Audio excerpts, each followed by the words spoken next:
রাধে রাধে বন্ধুরা, good morning, welcome back to my channel. আশা করি সবাই ভালো আছো, আমরাও ভালো আছি। আমার চ্যানেলে তোমাদের জানাচ্ছি অনেক অনেক স্বাগত। তো হ্যাঁ, গুড মর্নিংটা বলে ঠিক করলাম না, কারণ এখন মর্নিং টাইম পেরিয়ে গেছে, এখন 12টা ক্রস করে গেছে। তো যাই হোক, আমার সমস্ত রান্নাবান্না কমপ্লিট হয়ে গেছে, সকালে সমস্ত কাজ হয়ে গেছে। এখন আমি পুজো করছি। তো পুজোটা আজকে একটু দেরি করেই করছি, তার কারণ মা বাড়িতে নেই। আর জানোই তো, পুজো সমস্ত কিছু, পুজো ভোগ 3 বেলা যা কিছু ঠাকুরের সব মাই সামলায়, কিন্তু আজকে আমাকেই করতে হচ্ছে। তার পেছনে একটা অনেক বড় কারণ আছে, সেটা তোমাদের বলবো, ভিডিওটা তোমরা দেখতে থাকো। তো আজকে হয়তো আমার ভাগ্যটা ভালো, তার জন্য আমি নিতাই করে পুজোটা এতদিন পরে আমি করতে পারলাম, আমার গোপালের পুজো করতে পারলাম। তো যাই হোক, চলো এখন থেকে ভিডিওটা স্টার্ট করছি। আর যা কিছু তোমাদের সাথে আজকে সারাদিনে শেয়ার করব রাত্রেবেলা পর্যন্ত। আশা করি তোমাদের আজকে ব্লগটা ভালো লাগবে।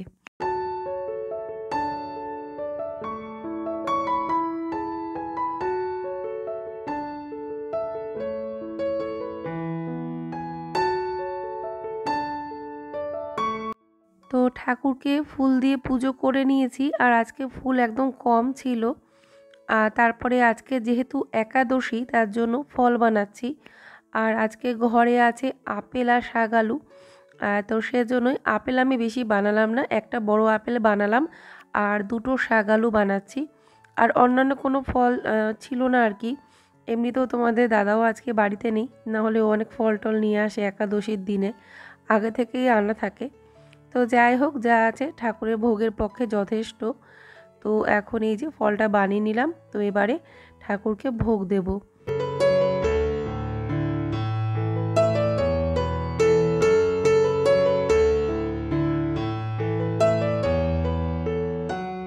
তো আজকে মনটা আসলে একদমই ভালো নেই, তো ভিডিও যে করব সেটাও ভাবিনি, তো তাও করছি। তার কারণ হচ্ছে, তো এমনিতেই আমি নিজের কাজে অনেক গাফিলতি করে ফেলেছি, তো সেজন্যই দেখলাম যে না, ভিডিও তো করতেই হয়। আর যেহেতু আজকে আমি ঠাকুরের পুজো, মন্দিরের পুজো করার সুযোগ পেয়েছি, তো ভাবলাম এইটুকু তো তোমাদের সাথে শেয়ার করি, আর এখন থেকেই না হয় ব্লগটা স্টার্ট করি। তো দেখো, পুজো হয়ে গেছে, এই যে পুজো ভোগ দিয়ে নিলাম। আজকে ফুল কম ছিল, তার জন্য ফুল দিয়ে নিয়েছি। তাই বল,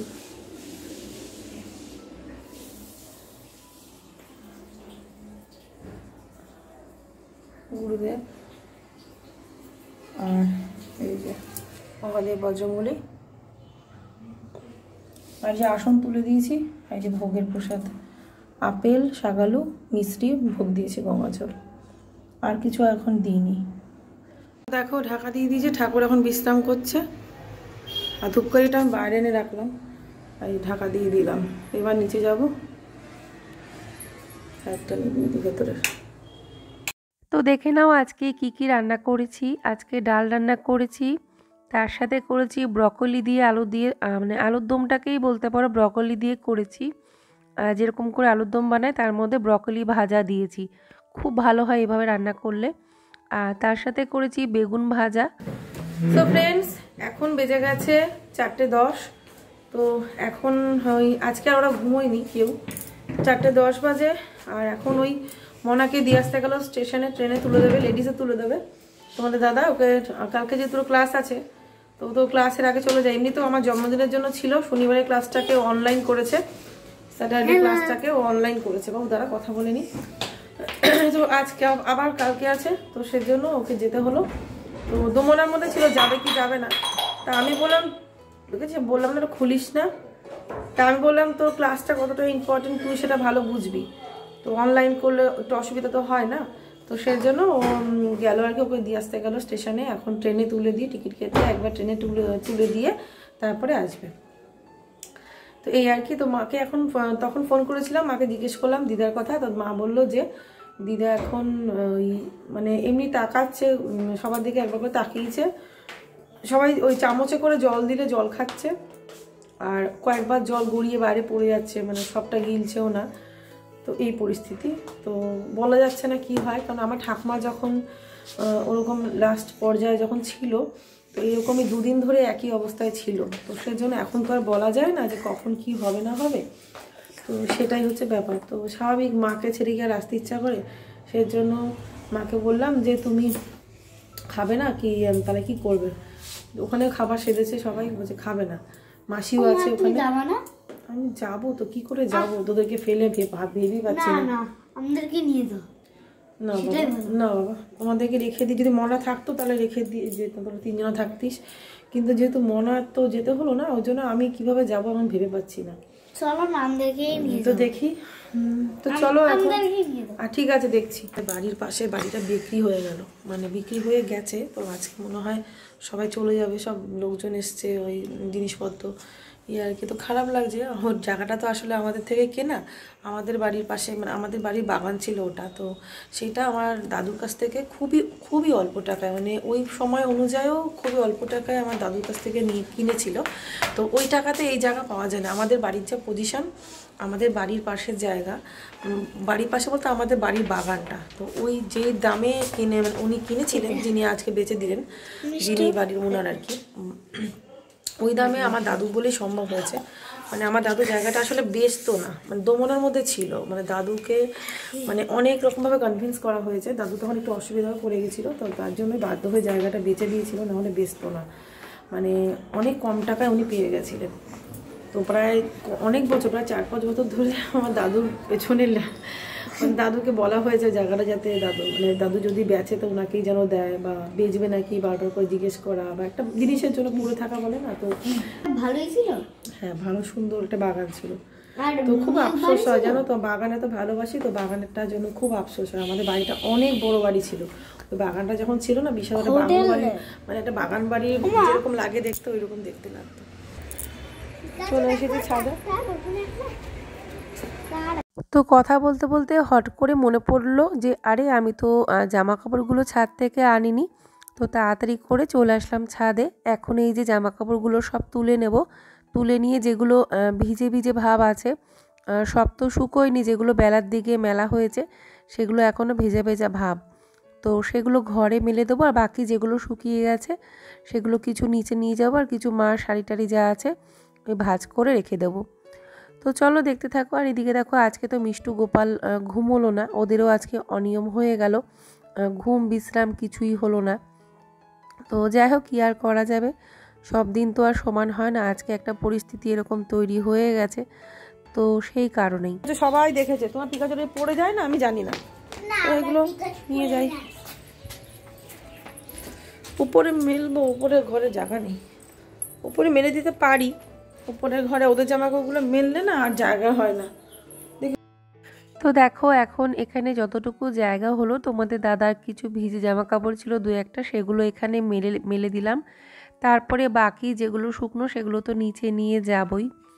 আর দিদার কথাটাও তোমাদের বলে দিই, তো আমার দিদা এখন ওই একই রকমই আছে। এখন ভগবানই ভরসা, যে কতক্ষণ দিদা থাকবে বা কতক্ষণ থাকবে না, ভগবানের ইচ্ছা। তো দিদা আসলে এরকম ধাক্কা অনেকবার এসেছে, কিন্তু এবার যেটা মানে যে সিচুয়েশানটা তৈরি হয়েছে সেটা মানে একদম বোঝাই যাচ্ছে যে এইখান থেকে বেরিয়ে আসা সম্ভব না। এবার বাকিটা সব ভগবানের হাতে আর কি। তো সেটা একমাত্র ভগবানই ডিসাইড করতে পারে, বা ভগবানই নির্ধারিত করে রেখেছে যে দিদা ঠিক কদিন থাকবে, 2 দিন, 4 দিন, 1 সপ্তাহ না 1 মাস। তো এর বেশি আর কী বা বলবো বলো। তবে হ্যাঁ, আমি তো যাবই দিদাকে দেখতে। আজকে তো তোমাদের দাদা বাড়িতে নেই, ওদিকে মা গেছে, এদিকে আমাদের ঠাকুর সেবা রয়েছে, সব মিলিয়ে মিশিয়ে সবাই মিলে তো যাওয়া গেল না। আজকে অলরেডি ওখানে মা রয়েছে সারাদিন ধরে। আর তো এই আর কি, সেরকম বাড়াবাড়ি যদি শুনতাম, মানে সেরকম একদমই পরিস্থিতি আর কিছু বলার নেই, তখন তো দৌড়ে চলেই যেতাম। আমি অনবরত অনেকবার ফোন করেছি মাকে, থেকেই ফোন করে জেনেছি কন্ডিশন। তো যাই হোক, চলো এখন এই যে বাসনগুলো মাজছি, তার কারণ হচ্ছে ওই যে বললাম আজকে আমার কাজের কোনো রুটিনে ঠিকঠাক নেই। আজকে সমস্ত কিছু অনিয়ম হয়েছে।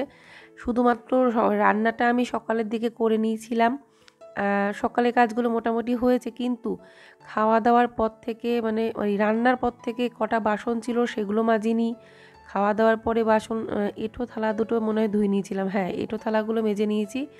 বাকি এদিকে রান্নার বাসন এই সব কিছু পড়েছিল, সেগুলো আমি এখন মেজে নিলাম। আর হাঁড়িটাকেও দেখলাম যে এখনই মেজে নিই। হাঁড়িটাও নামিয়ে নিয়েছিলাম, অল্প কটা ভাত ছিল ছোট একটা বাটিতে রেখে দিয়ে হাঁড়িটাও ভিজিয়ে রেখেছিলাম। তো এইভাবেই আর কি আজকের কাজগুলো করতে হলো। তবে আরও যদি ফেলে রেখে দিতাম তাহলে হয়তো রাত্রেবেলা পর্যন্তই পড়ে থাকতো। তো দেখলাম যে না, সন্ধ্যা বাতি দেওয়ার আগে অন্তত আমি এই সমস্ত বাসনকোসন মেজে একদম রান্নাঘরটা পরিষ্কার করে ফেলবো। আর এদিক ওদিক যদি একটু পরিষ্কার করা ঝাড় দেওয়া হয় সেটা করে নেব। তো এইভাবে তো কাজ করতেই হয়, কষ্ট হলে কষ্ট। এক এক দিন সত্যিই মেশিনের মতো কাজ করে যাই। এটা যদিও বলা উচিত না নিজের সংসারের জন্য, কিন্তু করতে হয়। আবার এক এক দিন এরকমও হয় আমার হাজব্যান্ড অনেক হেল্প করে দেয়, মাও হেল্প করে, তখন এরকম অনেক দিনই গেছে, হয়তো আমার সেরকম কষ্টই হয়নি। তবে হ্যাঁ, সব দিন তো একরকম না। তবে আমি কষ্ট হলেও কাজ করতে না পছন্দ করি, কাজ ফেলে রাখতে ভালো লাগে না। তবে হ্যাঁ, এখন শীতকালে একটু বাসন মাজাতে আমার একটু লেথার্জি এসেছে, এখনকার বাসন রেখে দিই একটু পরে মাজি। রান্নার সময় সকালবেলাটায় কোনো সমস্যা হয় না, যা কিছু প্রবলেম ওই সন্ধ্যা থেকে রাত্রেবেলা পর্যন্ত। মানে সন্ধ্যা থেকে আমার আর জলে হাত দিতে ইচ্ছে করে না, কী যে করব ভেবেই পাই না। যে জলের মানে ঠান্ডাটা হাতে লাগবে না এমতো অবস্থায় যদি কোনো কাজ করতে পারতাম, যে বাসনগুলো মাজা হয়ে যাচ্ছে অথচ জলে হাত দিতে হচ্ছে না, তাহলে ভালো হতো। তো যাই হোক, বাসন মাজলাম, তারপরে জায়গাটা মুছে নিলাম। এবারে খাবার জলগুলো ভরে নিচ্ছি। অনেকগুলো বোতল, বলতে গেলে প্রায় সব বোতলই জল খালি হয়ে গেছে, তো সেগুলো ভরছি। আর দেখো কীরকম বুদ্ধিটা চালিয়েছি, আমি এখানে ধরে ধরে ভরতে পারছি না। তো হাত একদম ধরে আসে আমার, কারণ আমাদের অ্যাকোয়াগার্ডের সামনে যে প্লেটটা মানে যে ট্রেটা ছিল ওটা ভেঙে যাওয়ার পর থেকে এরকম হাতে ধরে জল ভরতে হয়। আর কোনো পাইপ নেই যে পাইপ দিয়ে ভরে নেব। তো সেজন্য এখানে এই যে ঝুড়িটা, আমার সবজি দেওয়ার ঝুড়ি, মানে সবজি ধোয়ার জন্য কিনেছিলাম। অনেকটা এরিয়া ছড়ানো যায়, ঝুড়িটা যতটুকু ইচ্ছে ছড়ানো, কমিয়ে নেওয়া যায় বাড়িয়ে নেওয়া যায়। তো ওটা সিঙ্কে এরকমভাবে সেট হয়ে যায়, তো জলগুলো ভরতে আমার সুবিধে হলো।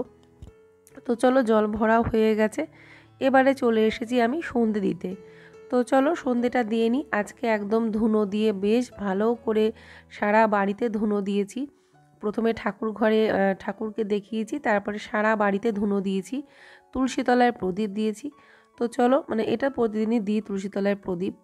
তো চলো ব্লগটা দেখতে থাকো এখন।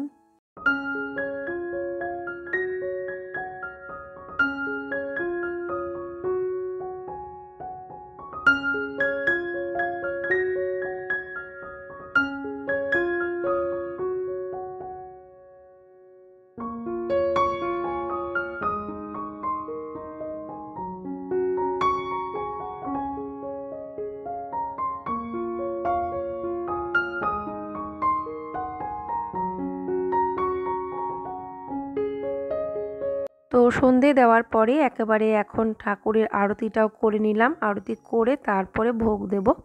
আর ভোগে আজকে যেহেতু একাদশী, তার জন্য এমনি তো দুধ ভোগ দেওয়াই হয়, তো বাটি করে বেশি করে দুধটা ভোগ দিয়ে দেব। আর এমনিতে আমাদের সন্ধ্যাবেলায় ঠাকুরকে দেওয়া হয় ওই দুধ, না হলে পায়েস করলে পায়েস, বা মিষ্টি সন্দেশ, হয়তো চিড়ে দিয়ে সন্দেশ দিয়ে ভোগ দেওয়া হলো, কিংবা কিছু না থাকলে চিড়ে বাতাসা।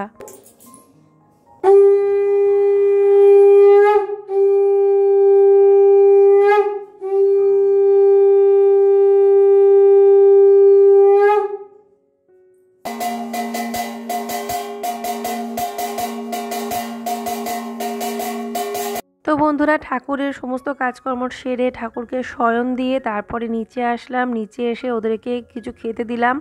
তারপরে এই যে জামা কাপড়গুলো সমস্ত কিছু কাচা হয়েছিল সমস্ত কিছু ভাঁজ করে এখন গুছিয়ে রাখছি।